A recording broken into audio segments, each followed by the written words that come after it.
Então, gente, vamos aí, né, fazer aí alguns exercícios de Lindbe, né? Vamos pegar aí 10 exercícios, né, para não poder ficar o vídeo muito grande, até porque eu vou analisando questão por questão, né, item por item. E vamos pegar aí 10, no total vamos pegar aí umas 80 questões de Lindbe, acho que vai ficar bonito, porque é um assunto que cai bastante. Então tá aí, né, uma questão de 2021, né, fresquinha aí, né, da OCP, né, técnico do GMP. E vamos a ela. Considerando o Código Civil e a Lei de Introdução às Normas do Direito Brasileiro, assinale a alternativa correta. Nos estados estrangeiros, letra A, né, a obrigatoriedade da lei brasileira, quando admitida, se inicia 45 dias depois de oficialmente o quê? Publicada. Então, que é o correto, né? Então, nos estados estrangeiros, a obrigatoriedade da lei brasileira, quando admitida, se inicia 45 dias depois de oficialmente publicada. Nos estados estrangeiros, não, né? Aqui no Brasil, que é 45 dias depois de oficialmente publicada. Nos estados estrangeiros, é 3 meses. Nós vamos ver. B. A lei nova, que estabeleça disposições gerais ou especiais a par das leis existentes, né? Revoga a lei anterior. Vamos ver. Não revoga.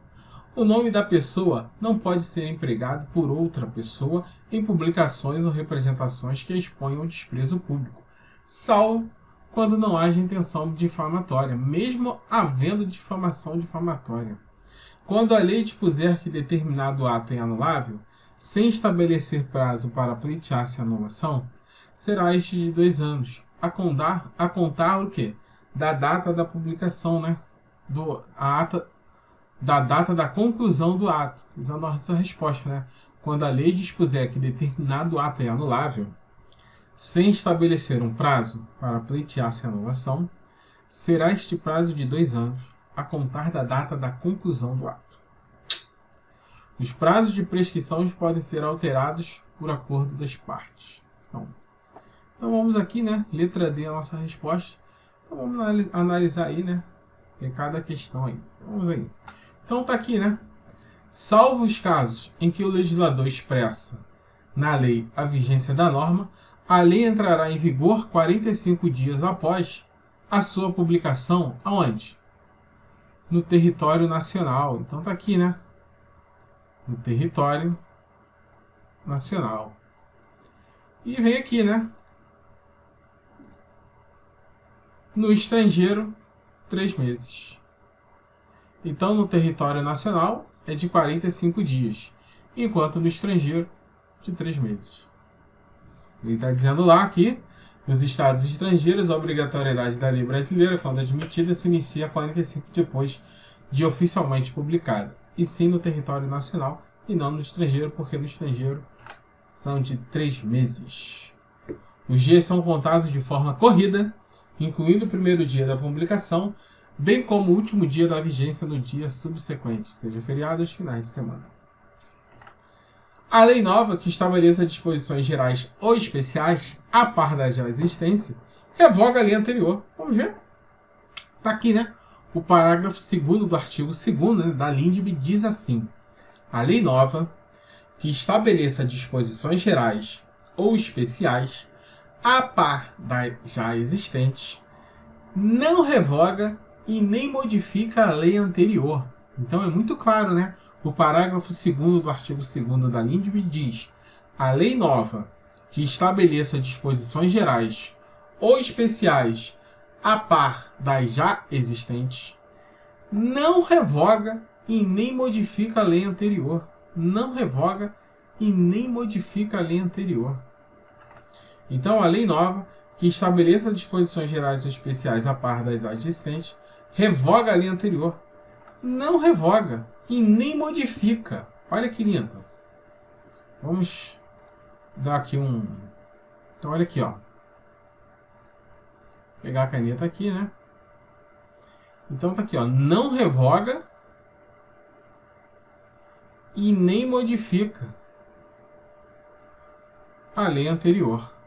Então, a lei nova que estabeleça disposições gerais ou especiais a par das já existentes não revoga e nem modifica a lei anterior. Próximo item.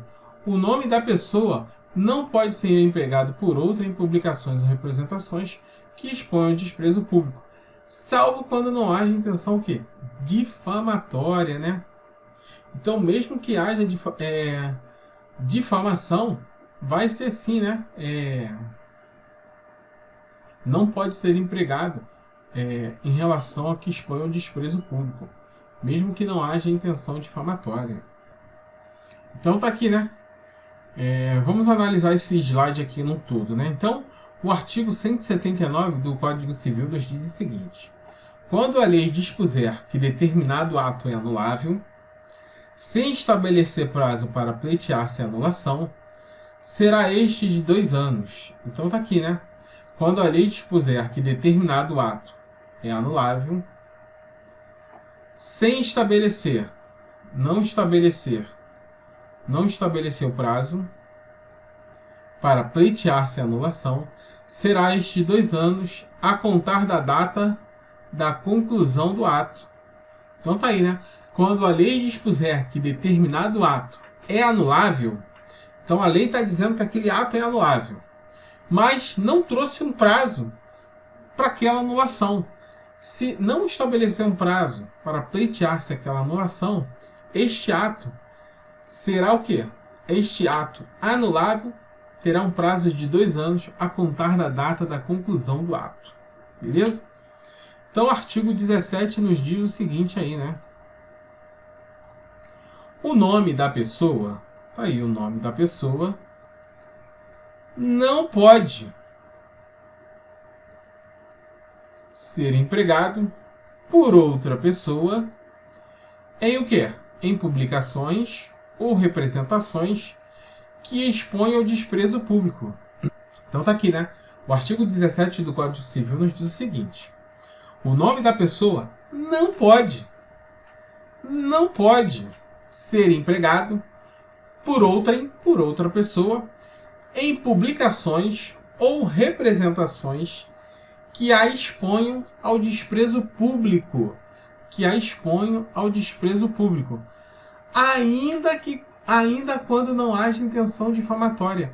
Mesmo não havendo a intenção difamatória, não pode ser empregado em publicações ou representações que expõem ao desprezo público. Firmou? Artigo 192 do Código Civil nos diz o seguinte: os prazos de prescrições não podem ser alterados por acordo das partes. Então tá aqui, muito simples, né? Vamos botar um amarelinho aí para ficar bem legal, né? Então o artigo 192 ele é bem objetivo. Os prazos de prescrições não podem ser alterados por acordo das partes. Então os prazos de prescrição não podem ser alterados por acordo das partes. Vamos ao artigo 2º, parágrafo 2º da LINDB, que nos diz o seguinte: a lei nova, que estabeleça disposições gerais ou especiais a par das já existentes, não revoga e nem modifica a lei anterior. Então, com todo esse conteúdo nesse slide aqui, a gente já finaliza a questão lá.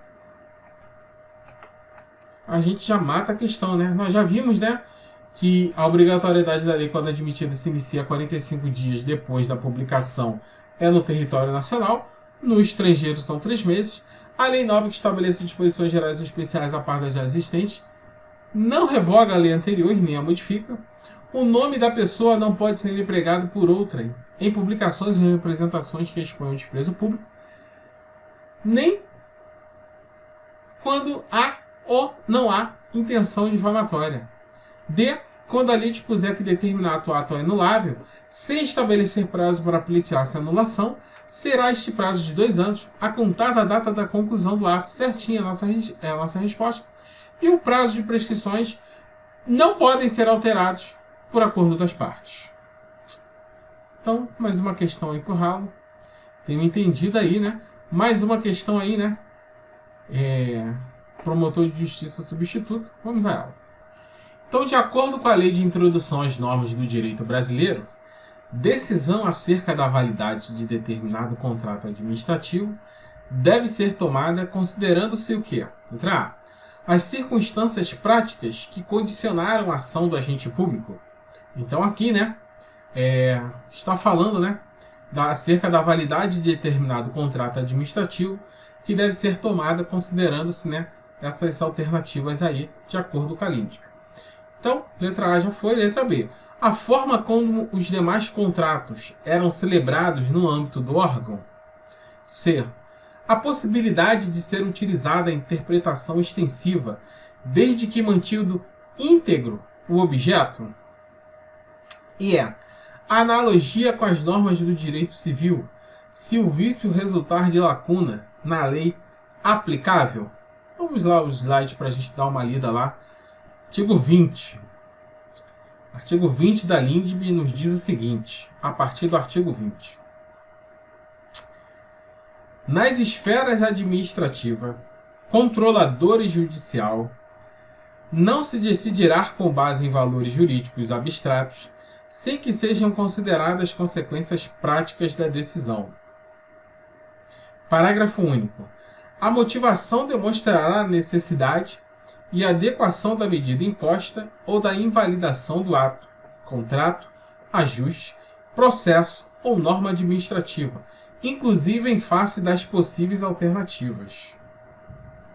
Artigo 21 nos diz o seguinte: a decisão que, nas esferas administrativas, controladora ou judicial, decretar a invalidação de ato, contrato, ajuste, processo ou norma administrativa, deverá indicar de modo expresso suas consequências jurídicas e administrativas. Então, a decisão que, nas esferas administrativa, controladora e judicial, decretar o quê? A invalidação, que decreta, né, a invalidação de ato, contrato, ajuste, processo ou norma administrativa, deverá indicar de modo expresso suas condições jurídicas e administrativas. O parágrafo único nos diz o seguinte: a decisão que se refere ao caput deste artigo deverá, quando for o caso, indicar as condições para que a regularização ocorra de modo proporcional e equânime e sem prejuízo aos interesses gerais, não se podendo impor aos sujeitos atingidos o ônus ou perdas, que em função da peculiaridade do caso sejam anormais ou excessivos. O artigo 22 é o que nos interessa. Na interpretação de normas sobre gestão pública, serão considerados os obstáculos e as dificuldades reais do gestor e as exigências das políticas públicas a seu cargo, sem prejuízo dos direitos dos administrados. Então, na interpretação de normas sobre gestão pública, serão considerados os obstáculos e as dificuldades reais do gestor, né? E as exigências das políticas públicas a seu cargo. Então, você vê aí que o governador tem as dificuldades dele para poder fazer a gestão, né? Sem prejuízo dos direitos dos administrados. Parágrafo 1º. Em decisão sobre regularidade de conduta ou validade de ato. Então tá aqui, né? Em decisão sobre regularidade de conduta ou validade de ato, contrato, ajuste, processo ou norma administrativa, serão consideradas circunstâncias práticas que houverem imposto, limitado ou condicionado a ação do agente. Em decisão sobre o quê? Regularidade de conduta ou validade do ato, contrato, ajuste, processo ou norma administrativa. Na questão nos diz o seguinte, né? Decisão acerca da validade de determinado contrato administrativo. Então, contrato administrativo, né? Tá aqui, contrato. Decisão sobre o quê? Decisão acerca da validade de determinado contrato. Então, tá aqui, né? A decisão sobre a regularidade. Aí tem de conduta ou validade. Aqui ele está falando de quê? Da validade, né? Então, a decisão acerca da validade de contrato. Então, nós temos aqui a decisão sobre o quê? Sobre regularidade de conduta ou validade do ato. Então, nós temos duas situações aqui no parágrafo 1º, né? Decisão sobre regularidade de conduta ou validade do ato. Então, vamos apagar aqui, né? Então, tá aqui, ó. Decisão sobre a regularidade de conduta e a validade do ato que nos interessa. Aí tem contrato, né? Ajuste, processo ou norma administrativa. Está lá contrato na questão. Serão o quê? Serão consideradas as circunstâncias práticas que houverem imposto, limitado ou condicionado a ação do agente.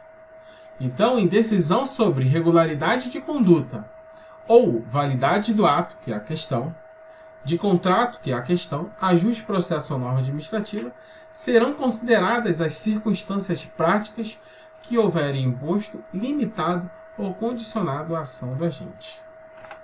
Então, decisão acerca da validade de determinado contrato administrativo deve ser tomada considerando-se, letra A, as circunstâncias práticas que condicionaram a ação do agente público. Eis a nossa resposta, né? A forma como os demais contratos eram celebrados, não. Possibilidade de ser utilizada a interpretação extensiva, nada a ver. Possibilidade de haver alteração contratual. E analogia, que não tem nada a ver. Então você vê, né, que ele é uma questão muito boa, assim, que o cara tem que ter a letra da lei ali bonita na mente. Então, decisão acerca da validade de determinado contrato administrativo, né?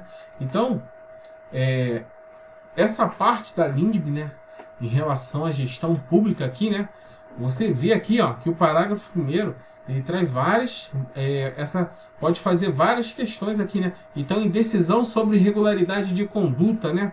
Aí tem de processo, de norma administrativa, de ajuste, de contrato. Então, ele pode usar cada palavra dessa numa questão. Serão consideradas as circunstâncias práticas. Então, aqui, que você tem que ter o quê? A sabedoria, né? Da vírgula para cá, né? Serão consideradas as circunstâncias práticas que houverem imposto, limitado ou condicionado à ação do agente. Então, em decisão sobre a validade do ato, de um contrato, ou de um ajuste, ou de um processo, ou de uma norma administrativa, serão consideradas as circunstâncias práticas que houverem imposto, limitado ou condicionado à ação do agente. Próxima questão. Questão de número 3, né? Câmara da Terezinha aí, né? Assessor Jurídico Legislativo. Instituto OCP, né? 2021. Fresquinha, né, gente? Então, sobre a vigência e a aplicação da lei no tempo e no espaço, assinale a alternativa correta. Letra A. A lei em vigor terá efeito imediato e geral, respeitado o ato jurídico perfeito, o direito adquirido e a coisa julgada. B. Nos estados estrangeiros, a obrigatoriedade da lei brasileira, quando admitida, inicia 60 dias depois de oficialmente publicada. Nós vimos lá que são 3 meses. Não cai nessa daí não, né? Você está estudando com a gente. A lei nova, que estabeleça disposições gerais ou especiais a par das já existentes, não revoga e nem modifica a lei anterior. Um abraço, né? Nós já vimos essa daí, né? Então, letra D. Salvo disposição em contrário, a lei revogada se restaura por ter a lei revogadora perdido a vigência. Claro que não, né?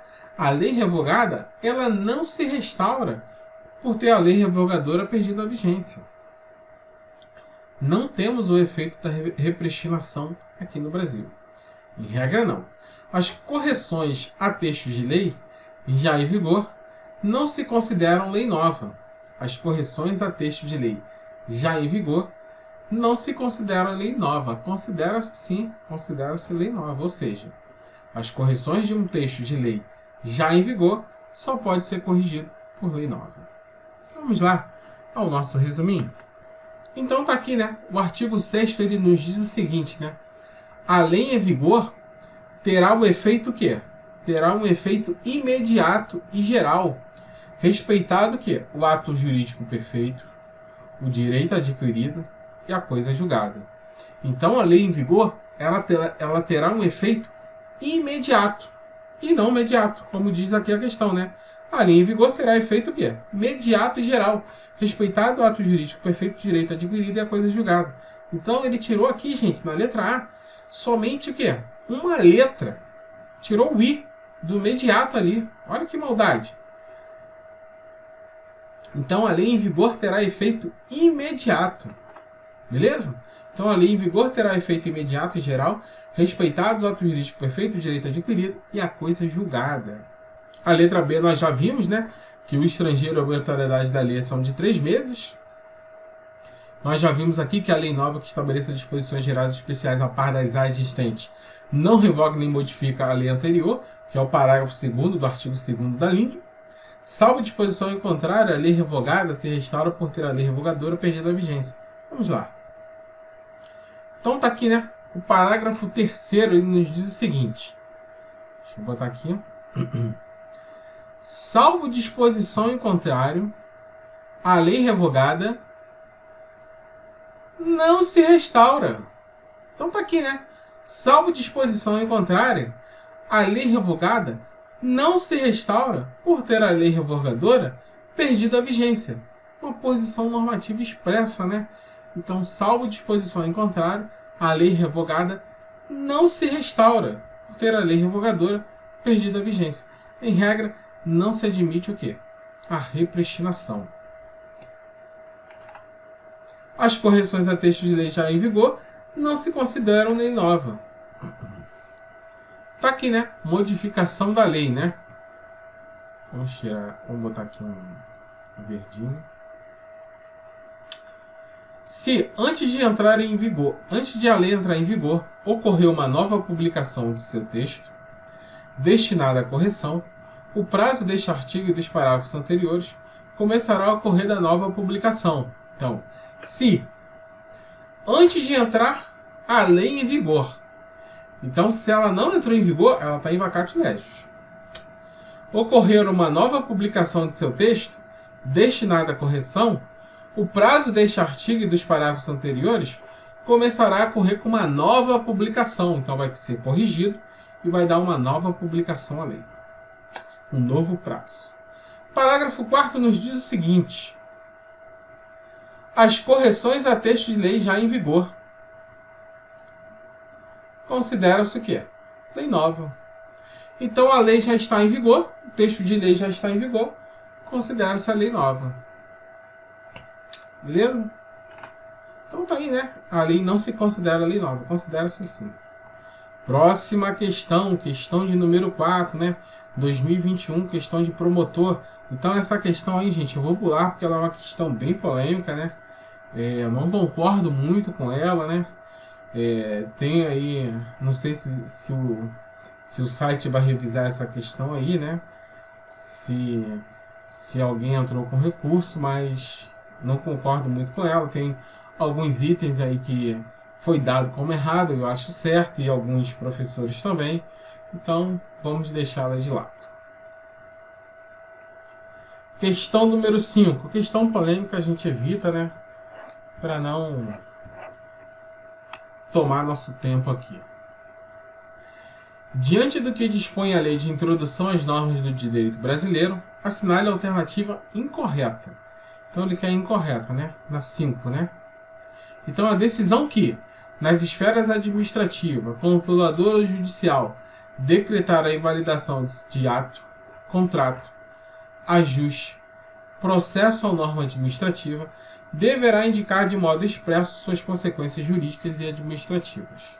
Então está aqui as decisões que, na esfera administrativa, controladora ou judicial. Então está aqui a decisão, né? Decretar a invalidação de ato, contrato, ajuste, processo ou norma administrativa.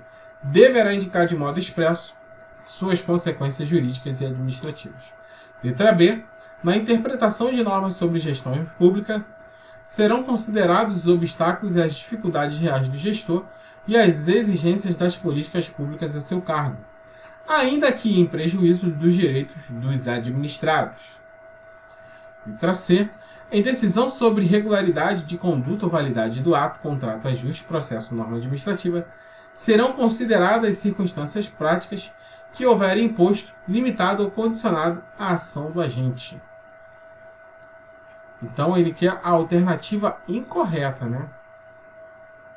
Na aplicação de sanções, serão considerados a natureza e a gravidade da infração cometida, os danos que dela provierem para a administração pública, as circunstâncias agravantes ou atenuantes e os antecedentes dos agentes. Letra E. Para eliminar irregularidades, incertezas jurídicas ou situações contenciosas na aplicação do direito público, inclusive no caso de expedição de licença, a autoridade administrativa poderá, após oitiva de órgão jurídico e, quando for o caso, após a realização de consulta pública, presente razões de relevante interesse geral, celebrar compromisso com os interessados, observada a legislação aplicável, o qual só produzirá efeito a partir da sua publicação oficial. Então, nós vamos lá, né, o artigo 20, né, aqui está toda uma questão em relação à administração pública da LINDB. Então, está aqui, né, nas esferas administrativas, controladora e judicial. Vou destacar aqui. Não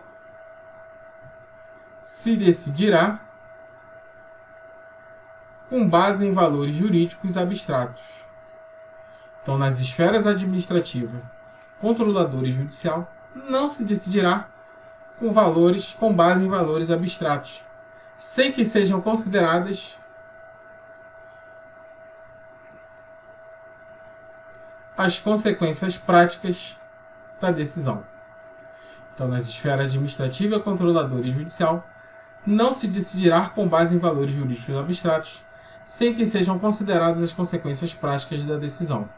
Parágrafo único. A motivação demonstrará a necessidade e a adequação da medida imposta. Então está aqui. A motivação demonstrará a necessidade e a adequação da medida imposta ou da invalidação do ato, contrato, ajuste, processo ou norma administrativa, inclusive em face das possíveis alternativas. Então vamos ver se tem alguma aqui em relação a isso daqui. A decisão que, nas esferas administrativa, controladora e judicial, decretar a invalidade. Não. E decisão sobre irregularidade nas aplicações de sanções e preliminar. Então vamos pular o artigo 20. Artigo 21. A decisão que, nas esferas administrativa, controladora ou judicial, decretar o quê? A invalidação de ato. Então, a decisão que, nas esferas administrativa, controladora e judicial, decretar a invalidação de ato, contrato, ajuste, processo ou norma administrativa, deverá o quê?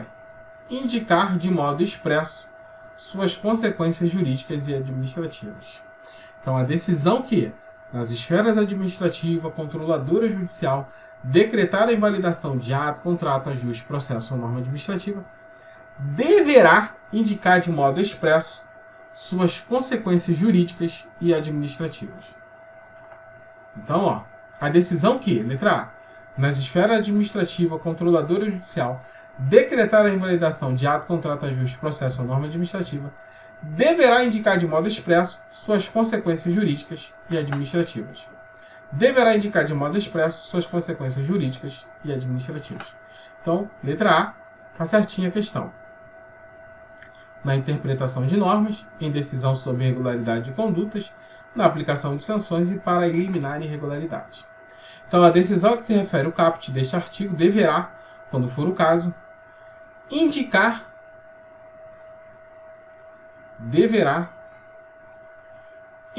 as condições para que a regularização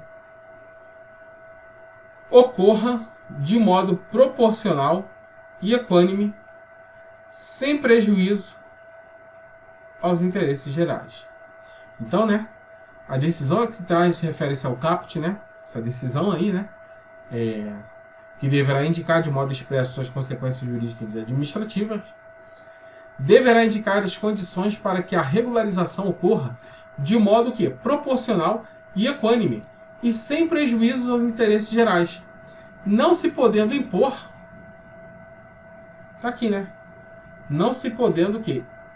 Impor aos sujeitos atingidos o quê? O ônus ou perdas. Então,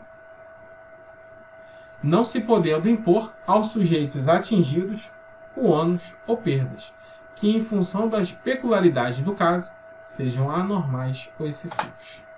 Artigo 22, né? Então tá aqui, né? Artigo 22, muito claro. Na interpretação de normas,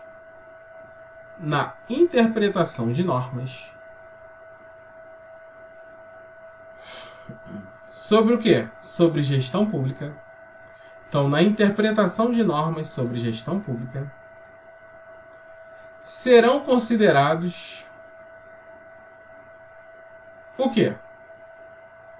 Os obstáculos e as dificuldades reais do gestor e as exigências das políticas públicas a seu cargo. Então, na interpretação de normas sobre gestão públicas, serão considerados os obstáculos e as dificuldades reais do gestor e as exigências das políticas públicas a seu cargo, sem prejuízo dos direitos dos administrados. Então, na interpretação de normas sobre gestão pública, serão considerados os obstáculos e as dificuldades reais do gestor. Então, está aqui, né? Na interpretação de normas sobre gestão públicas, serão considerados os obstáculos e as dificuldades reais do gestor e as exigências das políticas públicas a seu cargo, ainda que em prejuízo dos direitos dos administrados.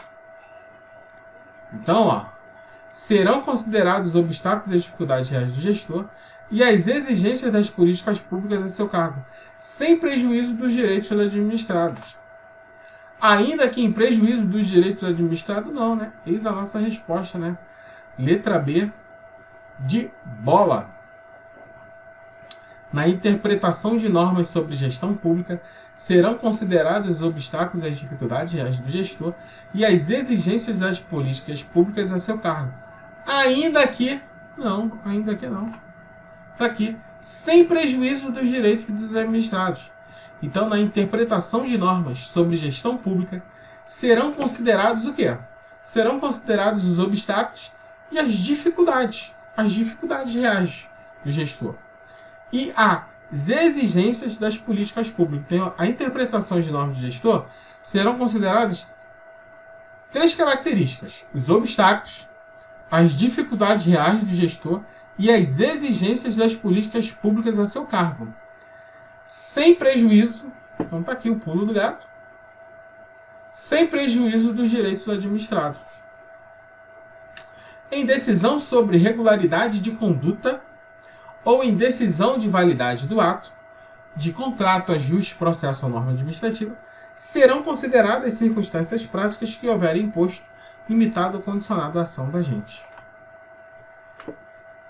Então está aqui, né? Em decisão sobre regularidade de conduta ou validade do ato, contrato, ajuste, processo ou norma administrativa, serão consideradas as circunstâncias práticas que houverem imposto, limitado ou condicionado à ação do agente. Certinho. Na aplicação de sanções, vamos lá. Tá aqui, né? Na aplicação de sanções, então vamos aqui. Na aplicação de sanções, serão consideradas a natureza, a gravidade da infração cometida, os danos que dela provierem para a administração, as circunstâncias agravantes ou atenuantes e os antecedentes do agente. Então, você vê aí, né, que tem várias características e vamos a elas. Vamos marcar cada corzinha elas aí. Então, na aplicação de sanções, serão consideradas o quê? A natureza e a gravidade da infração. Então, aqui, ó, serão considerados.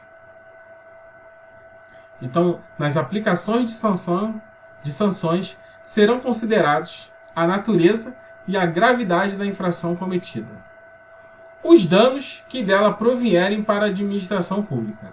Então, na aplicação de sanções, serão considerados a natureza e a gravidade da infração cometida e os danos que dela provierem para a administração pública. A aplicação de sanções serão consideradas a natureza e a aplicabilidade das infrações cometidas e os danos que dela provierem para a administração pública. as circunstâncias agravantes ou atenuantes, as circunstâncias agravantes e atenuantes, e os antecedentes do agente. Então, nas aplicações de sanções, serão consideradas a natureza e a gravidade da infração cometida. Então tá aqui, né? Da infração cometida.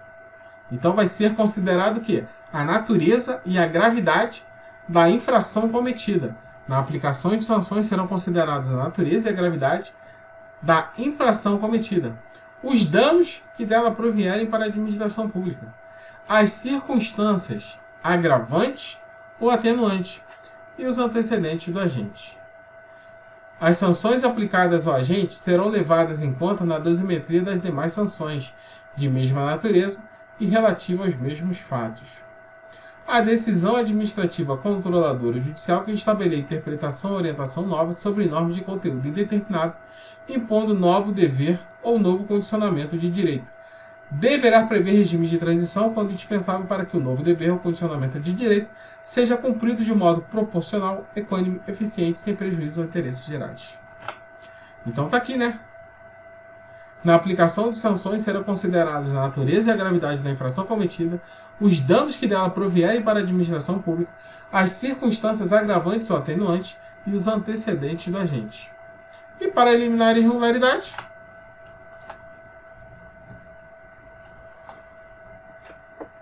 tá aqui, né? O artigo 26, né? Para eliminar a irregularidade, para eliminar incerteza jurídica, para eliminar situação contenciosa na aplicação do direito público, inclusive no caso de expedição de licença. Aí vem, né? Para eliminar irregularidade, para eliminar incerteza jurídica, para eliminar situação contenciosa na aplicação do direito público, e inclusive no caso de expedição de licença, a autoridade administrativa poderá, então tá aqui, né? Que a autoridade administrativa poderá, após a oitiva do órgão jurídico, quando for o caso, após a realização de consulta pública e presente razões de relevante interesse geral,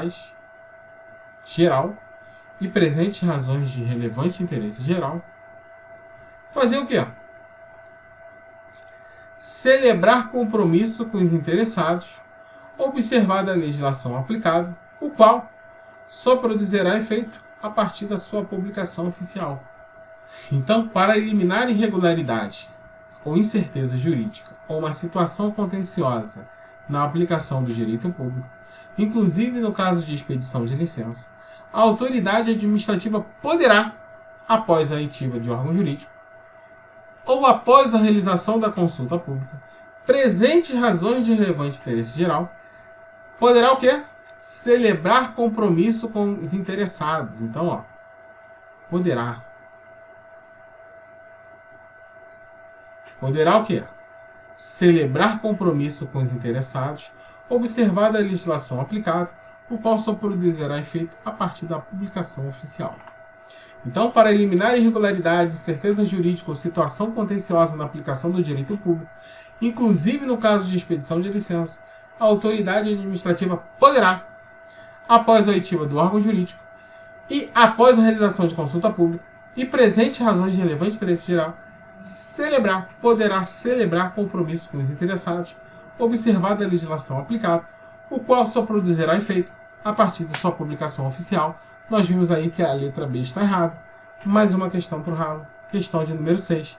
Delegado de Polícia Civil.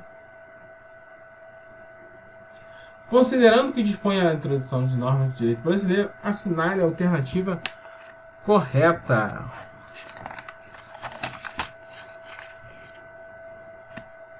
Salvo disposição ao contrário, a lei começa a vigorar em todo o país 45 dias depois de oficialmente publicada. Então, assinale a alternativa correta. Salvo disposição em contrário, a lei começa a vigorar em todo o país 40 dias, não é 40, é 45 dias, né, após de oficialmente publicada. Na aplicação da lei, o juiz não atenderá às exigências do bem comum, mas sim aos fins sociais a qual ela se dirige. Atenderá sim ao bem comum, bem como aos fins sociais. Vamos lá, no resuminho. Então tá aqui, né? Interpretação da norma, né? O artigo 5º é muito claro da LINDB, né? Na aplicação da lei, o juiz atenderá aos fins sociais a que ela se dirige e às exigências do bem comum. Na aplicação da lei, o juiz atenderá aos fins sociais a que ela se dirige e às exigências do bem comum. Letra C. O estrangeiro casado que se naturalizar brasileiro, pode, mediante expressa anuência de seu cônjuge, requerer ao juiz, no ato de entrega do decreto de naturalização, que se apostile ao mesmo a doação do regime de comunhão parcial de bens, respeitados os direitos de terceiros, e dada essa doação ao competente registro. Essa é a nossa questão, né? Tá certinho a letra C, né? O estrangeiro casado que se naturalizar brasileiro, pode, mediante expressa anuência de seu cônjuge, requerer ao juiz, no ato de entrega do decreto de naturalização, que se apostile ao mesmo a doação do regime de comunhão parcial de bens, respeitados os direitos de terceiro e dada essa doação ao competente registro. Vamos lá? Tá aqui, né? O parágrafo 5º do artigo 7º, né? A lei do país em que domiciliada a pessoa determina as regras sobre o começo e o fim da personalidade, o nome, a capacidade e os direitos de família. Vamos ao parágrafo 5º. Então tá aqui, né? O estrangeiro casado que se naturalizar brasileiro pode. Pode o quê? Mediante expressa anuência de seu cônjuge, ele pode o quê? Ele pode requerer ao juiz, no ato de entrega do decreto de naturalização, caso apostile ao mesmo a doação do regime de comunhão parcial de bens, respeitados os direitos de terceiros e dada esta doação ao competente registro. Então, o estrangeiro casado que se naturalizar brasileiro pode, mediante expressa anuência de seu cônjuge, requerer ao juiz, no ato de entrega do decreto de naturalização, se apostile ao mesmo, ao decreto de naturalização, a adoção do regime de comunhão parcial de bens. Então, ali no ato, né, de entrega do decreto de naturalização, ele pode requerer ao juiz, com expresso o quê? Autorização, o quê? Anuência do seu cônjuge, que se coloque o que ali? O regime da comunhão parcial de bens, respeitados os direitos de terceiros e dada esta doação ao competente registro. D. Para qualificar e reger as obrigações, aplicar-se-á a lei do país em que as obrigações tiverem de ser cumpridas. Não, né? Para qualificar e reger as obrigações? Então, o artigo 9º, ele é muito claro, né? Vamos ao artigo 9º da LINDB. Para qualificar e reger as obrigações, aplicar-se-á a lei do país em que se constituírem. Então, é muito claro. Para aplicar e reger as obrigações, aplicar-se-á a lei do país em que se constituírem. Então, para qualificar e reger as obrigações, aplicar-se a lei do país em que as obrigações tiverem de ser cumpridas. Não. Aplicar-se a lei do país em que, o quê? Em que se constituírem. Né? Vai aplicar a lei do país em que se constituírem. O regime de bens legal ou convencional obedece à lei do país em que tiver os nubentes domicílio, e se este for diverso, a do último domicílio conjugal. Então vamos ler aqui o artigo 7º, né, para a gente poder analisar a última questão lá, né? A lei do país em que, domiciliada a pessoa, determina as regras sobre o começo e fim da personalidade, o nome, a capacidade e o direito de família. Parágrafo 1º. Realizando-se o casamento no Brasil, será aplicada a lei brasileira quanto aos impedimentos, gerimentos e às formalidades da celebração. O casamento de estrangeiro poderá celebrar-se perante as autoridades diplomáticas ou consulares do país de ambos os nubentes. O casamento de estrangeiros poderá celebrar-se perante autoridades diplomáticas ou consulares do país de ambos os nubentes. Tendo os nubentes domicílio diversos, regerá os casos de invalidade do matrimônio a lei do primeiro domicílio conjugal. Então tá aqui, né? Tendo os nubentes domicílio diverso, regerá os casos de invalidade do matrimônio a lei do primeiro domicílio conjugal. O regime de bens. Então tá aqui, o regime de bens legal ou convencional obedece à lei do país em que tiverem os nubentes do domicílio. Então, o regime de bens legal ou convencional obedece à lei do país em que tiverem os nubentes de domicílio. E se for diverso,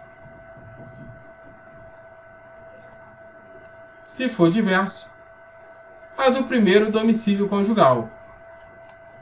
Então você vê aqui, né, que tendo os nubentes de domicílio diverso, reger-se-á os casos de invalidade do matrimônio a lei do primeiro domicílio conjugal. Então você vê, né, que os nubentes tendo domicílio diverso, aqui no parágrafo 3º, nos casos de invalidade do matrimônio, prevalece o quê? A lei do primeiro domicílio conjugal. No regime de bens legal ou convencional, obedece à lei do país em que tiverem os nubentes de domicílio. E se este for diverso, a do primeiro domicílio conjugal. Então, a do primeiro domicílio conjugal, tanto no parágrafo 3º quanto no parágrafo 4º. Se for diverso, a do primeiro domicílio conjugal. O regime de bens legal ou convencional obedece à lei do país em que tiverem os nubentes de domicílio. Se este for diverso, a do último domicílio conjugal, não. A do primeiro domicílio conjugal. Questão de número 7. Considerando as teorias das qualificações e as normas indiretas previstas na lei de introdução, julgue o item. 1. O Brasil adota predominantemente a teoria das qualificações pela lex causa. Vamos lá ela. Então o artigo 13 aqui para a gente, né, ele nos diz o seguinte. A prova dos fatos ocorridos em país estrangeiro rege-se pela lei em que nele vigorar. A prova dos fatos ocorrido em país estrangeiro vai reger-se pela lei que nele vigorar. Quanto ao ônus e aos meios de produzir-se, não admitindo os tribunais brasileiros provas que a lei brasileira desconheça. Beleza. O artigo 13 nos diz respeito à prova dos fatos ocorridos em país estrangeiro, preconizando que a mesma será regida pela lei do lugar onde ocorrer. Preconizando que a mesma será regida pela lei do lugar onde ocorrer. É uma lex loci. Enquanto que o ônus e meio de produzi-la serão regidas pela lex fori, pela legislação de fora, não sendo admitida no curso da ação qualquer prova não autorizada pela lei do juiz. Beleza. Sob pena de contrariar o sistema da territorialidade da disciplina do processo. Importante ressaltar que mesmo o modo de produção de provas sendo de competência da lex fori, legislação de fora, não pode, sem hipótese alguma, permitir quaisquer meios probatórios não autorizados pela lei do órgão judicante, ou seja, a prova do fato ocorrido no estrangeiro deve ser produzida por meio conhecido no direito pátrio. Caso contrário, não será aplicada no juiz local. Lógico, o crime ocorreu nos Estados Unidos. O fato foi ocorrido lá nos Estados Unidos, né? Então, a prova a ser produzida, ela tem que estar de acordo com o direito brasileiro. Se não tiver de acordo, o juiz não vai aplicar. Então, a qualificação pela lex causa implica em que o juiz do foro... Então, a lex causa, ela implica em que o juiz do foro remete à qualificação do direito estrangeiro potencialmente aplicável, né? Potencialmente aplicável. A LINDB adota como regra geral A Lex Fori, na legislação de fora, né? Segundo a qual o juiz do foro qualifica, escolhe o ordenamento aplicável e aplica a norma do ordenamento escolhido nesta ordem. Então, a Lindbe adota como regra geral a Lex Fori, segundo a qual o juiz do foro qualifica, escolhe o ordenamento aplicável e aplica a norma ordenamento escolhido nesta ordem. Então, o Brasil adota predominantemente a teoria das qualificações pela Lex Causa? Não, pela Lex Fori. As chamadas normas qualificadoras do direito internacional privado não possuem caráter conflitual, mas servem para definir conceitos importantes para a boa aplicação das normas indiretas no caso concreto. Certinho, né? As chamadas normas qualificadoras, as que qualificam no direito internacional privado, não possuem caráter conflitual, mas servem para definir conceitos importantes para a boa aplicação das normas indiretas no caso concreto. 3. O caput do artigo 7º da Lei de Introdução às Normas do Direito Brasileiro adota a regra das normas bilaterais do direito internacional privado, ao abrir espaço à multilateralidade do direito e permitir a aplicação da norma interna ou externa ao caso concreto. Também está certinho. A obrigação resultante do contrato reputa-se constituída no país de nacionalidade do proponente. A 4 está errada. Nossa questão aqui, letra C.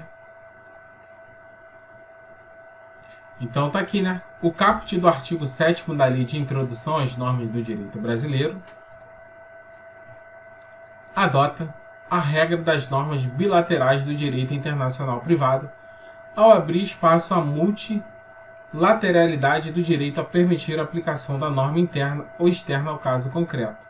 As normas bilaterais do direito internacional privado preconizam que deve ser feita a avaliação da lei que é considerada mais adequada para a solução do litígio, diferentemente das normas unilaterais, que estão ligadas à aplicação da lei interna do Estado. Então, o caput do artigo 7º adota a regra das normas bilaterais do direito internacional privado ao abrir espaço à multilateralidade do direito e permitir a aplicação das normas interna ou externa ao caso concreto, que as normas bilaterais do direito internacional privado preconizam que deve ser feita a avaliação da lei que é considerada mais adequada para a solução daquele caso concreto, né? Então, as normas bilaterais do direito internacional privado preconizam que deve ser feita uma avaliação da lei que é considerada mais adequada para o caso concreto, diferentemente das normas unilaterais, que estão ligadas à aplicação da lei interna do Estado. Pois bem, conforme o caput do artigo 7º, observa-se que é possível que, num caso concreto, seja aplicada tanto a norma interna quanto a externa, já que o critério é o domicílio. Direito internacional privado, né? Eficácia da lei no espaço. A lei do estrangeiro se aplicará no Brasil quando houver uma autorização expressa legal nesse sentido. Então vai do artigo 7º ao 19 da Lindbe, né? Regras de direito de família e por aí vai. Se o magistrado estiver diante de um conflito que envolva o começo da personalidade, né? Se o magistrado estiver diante de um conflito que envolva começo de personalidade, término da personalidade, nome, capacidade ou direito de família, se estes temas forem objetos de conflito, e se dentro deste conflito estiver uma pessoa domiciliada no estrangeiro, o magistrado aplicará aqui no território nacional as regras do país onde este estrangeiro estiver domiciliado, pois a Lindbe expressamente impõe isso com o princípio da territorialidade moderada ou mitigada. Então você vê, né, que o caput do artigo 7º, né, ele adota a regra das normas bilaterais do direito internacional privado ao abrir espaço à multilateralidade do direito e permitir a aplicação da norma interna ou externa, né, ao caso concreto. E aqui a obrigação resultante do contrato reputa-se constituída no país de nacionalidade do proponente. Vamos ver aqui. Artigo 9º, parágrafo 2º, nos diz o seguinte: a obrigação resultante do contrato reputa-se constituída no lugar em que residir o proponente. Então, a obrigação resultante do quê? A obrigação resultante do contrato, ela reputa-se que constituída no lugar em que residir o proponente. A obrigação resultante do contrato reputa-se constituída no país de nacionalidade do proponente? Não, no país não, né? A obrigação resultante do contrato reputa-se constituída no lugar em que residir o proponente. No lugar. Aqui, ó. No lugar. No lugar em que residir o proponente. No lugar. Vou botar um vermelhão aqui. No lugar em que residir. Então, a obrigação resultante do contrato reputa-se constituída no lugar em que residir o proponente. E não no país de nacionalidade do proponente, sim no lugar que ele reside. Então, olha a pegadinha aí. A obrigação resultante do contrato reputa-se constituída no país de nacionalidade? Não, no lugar onde ele reside, e não no país de nacionalidade. Questão de número 8. Gabriel, empossado como procurador do município de Pupmirim, emitiu um parecer obrigatório e não vinculante. Ele emitiu um parecer obrigatório e não vinculante, de natureza opinativa, em um processo administrativo. A responsabilidade do advogado Gabriel decorrente do parecer é... Então você vê, né, que ele emitiu um parecer obrigatório, não vinculante e de natureza opinativa. Vamos só resumir. Então tá aqui, né? O agente público responderá pessoalmente. O agente público responderá pessoalmente por suas decisões ou opiniões técnicas em caso de dolo ou erro grosseiro. O agente público responderá pessoalmente e não solidariamente. Responderá pessoalmente por suas decisões ou opiniões técnicas, no caso de dolo ou erro grosseiro. O artigo 28 nos diz o seguinte: o agente público responderá pessoalmente por suas decisões e opiniões técnicas em caso de dolo ou erro grosseiro. As autoridades públicas devem atuar para aumentar a segurança jurídica na aplicação das normas, inclusive por meio de regulamentos, súmulas administrativas e respostas a consultas. Tais regulamentos, súmulas administrativas e respostas a consultas terão caráter vinculante. Tais regulamentos... Então tá aqui. As autoridades públicas devem atuar para aumentar a segurança jurídica na aplicação das normas, inclusive por meio de regulamentos, súmulas administrativas, respostas a consultas. Tais regulamentos, súmulas administrativas e respostas a consultas terão caráter vinculante em relação ao órgão ou entidade a que se destinam, até a ulterior revisão.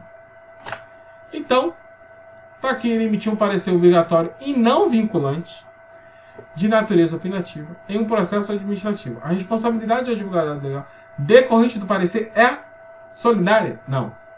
Pessoal? É pessoal. Então, solidária, cai a A, cai a C e cai a D. Então, vai ficar B ou D. B. Pessoal, se ficar configurada a existência de culpa ou erro grosseiro. Essa é a nossa resposta. Pessoal, quando a gente está configurado apenas a existência de culpa grave. Não. Existência de culpa e erro grosseiro. Artigo 28 da Lindby. Questão de número 9. Para qualificar os bens e regular as relações a eles concernentes, aplicar-se-á a lei do país em que estiverem situados. Aplicar-se a lei do país em que for domiciliado o proprietário, quanto aos bens móveis que ele trouxer ou destinarem a transporte para outros lugares. O penhor regular-se-á pela lei do domicílio que tiver a pessoa, em cuja posse se encontra a coisa penhada. Vamos ao resumo? Então tá aqui, né? O artigo 8º da Lindby nos diz o seguinte, né? Para qualificar os bens... Então tá aqui, né? Para qualificar os bens, regular as relações a eles concernentes, Então, para qualificar os bens e regular as relações a eles concernentes, aplicar-se-á a lei do país em que estiverem situados. Para qualificar os bens e regular as relações a eles concernentes, aplicar-se a lei do país em que estiverem situados. Então, para qualificar os bens e regular as relações a eles concernentes, aplicar-se a lei do país em que estiverem situados. Então, não está certo. Aplicar-se a lei do país em que for domiciliado o proprietário. Então, vai aplicar a lei do país em que for domiciliado o proprietário quanto aos bens móveis que ele trouxer, se destinarem a transporte para outros lugares. Então, aplicar-se a lei do país em que for domiciliado o proprietário quanto aos bens móveis que ele trouxer ou destinarem a transporte para outros lugares. 2 também está certo. O penhor regula-se pela lei do domicílio. O penhor regula-se pela lei do domicílio que tiver a pessoa, em cuja posse se encontra a coisa penhada. O penhor regula-se pela lei do domicílio que tiver a pessoa. O penhor regula-se pela lei do domicílio que tiver a pessoa, em cuja posse se encontra a coisa penhada. Então, 1, 2 e 3, todos os itens estão corretos. Questão de número 10, última aí, né? Até porque aí, né, já estamos um pouco cansados, né? Vamos fazer aí para não ficar muito grande. Observe os excertos extraídos da lei de introdução e assinale a alternativa com informações incorretas. Como vocês podem ver, né, eu não peguei somente da banca SESP, a próxima eu vou pegar só da banca SESP, eu gosto mais. Então vamos a ela. Última questão aí, né? A lei do país em que domiciliada a pessoa determina as regras sobre o começo e o fim da personalidade, o nome e a capacidade e os direitos de família. Tá certinho, né? Ele que é incorreto, então a lei do país em que domiciliada a pessoa determina as regras sobre o começo e o fim da personalidade, o nome, a capacidade e os direitos da família. O artigo 7º da LINDB, né? Tá aqui, né? A lei do país em que domiciliada a pessoa. Então, é a lei do país em que domiciliada a pessoa vai determinar as regras sobre o começo, o fim da personalidade, o nome, a capacidade e os direitos de família. A lei do país em que tiver domiciliada. A lei do país em que tiver domiciliada. A lei em vigor terá efeito imediato e geral.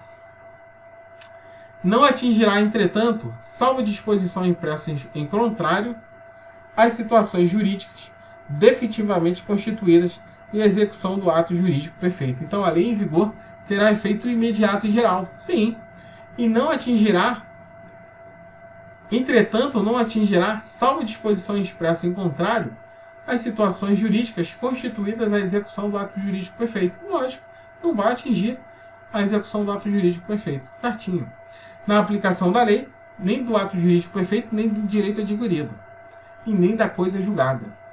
Na aplicação da lei, o juiz atenderá aos fins dirimente e às formalidades da celebração. Claro que não, né? É a nossa resposta, né? Na aplicação da lei, o juiz atenderá o quê? Aos fins sociais e o artigo 5º, né, da LINDB nos diz o seguinte: na aplicação da lei, o juiz atenderá aos fins sociais a que ela se dirige e às exigências do bem comum. Na aplicação da lei, o juiz atenderá aos fins sociais a que ela se dirige e às exigências do bem comum. Então, tá ali, né? Letra C, a nossa resposta, né? Ninguém se escusa de cumprir a lei, alegando que não a conhece, tá certinho. O casamento de estrangeiro pode celebrar-se perante as autoridades diplomáticas ou consulares do país em que um dos nubentes seja domiciliado. Ambos os nubentes, né? Certinho a questão. Então, para você que gostou, deixe seu like, se inscreva no canal, compartilhe os vídeos aí, né? Mostra pra galera aí, né, que tem um curso muito legal, gratuito aí no YouTube, né? Atualizadíssimo aí, né? Para concurso jurídico e policial. Para você que gostou, deixe o seu like, se inscreva no canal e até a próxima aula.